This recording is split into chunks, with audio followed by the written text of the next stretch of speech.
In today's video, I'm going to teach you how to change the date and time format in Odoo. We'll start from the Odoo home screen and head into the main dashboard. From there, click on Settings.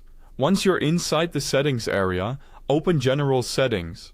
This is where we'll prepare Odoo to show a few additional configuration options that aren't visible by default. Next, scroll down until you find the Developer Tools section. This area is important because enabling developer mode unlocks more advanced tools and settings inside Odoo.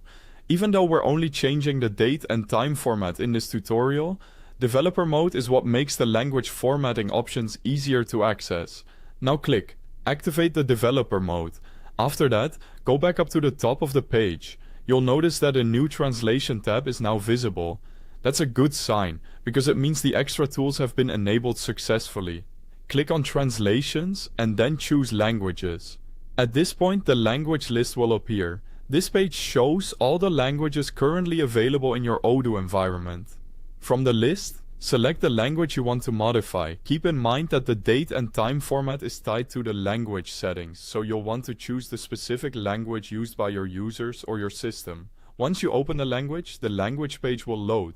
This is the key page for this process. Here, you can adjust the date format, the time format, and in some cases other localization related fields as well. For this video, our focus is specifically on the date and time display.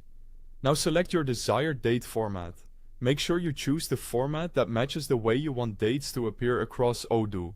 Whether that's day, month, year, month, day, year, or another format used by your team or region. After that, select your desired time format. This is where you decide how time should be displayed, such as a 12-hour format or a 24-hour format. Choosing the right one can help make the system more intuitive for your users and reduce confusion when reading timestamps. Before saving, take a moment to review the changes. This quick check helps confirm that both the date and time formats are exactly how you want them. When everything looks correct, click Save. And that's it. You've successfully updated the date and time format in Odoo. If needed, you can return to the same language settings later to make further adjustments. Thanks for watching, and I'll see you in the next video.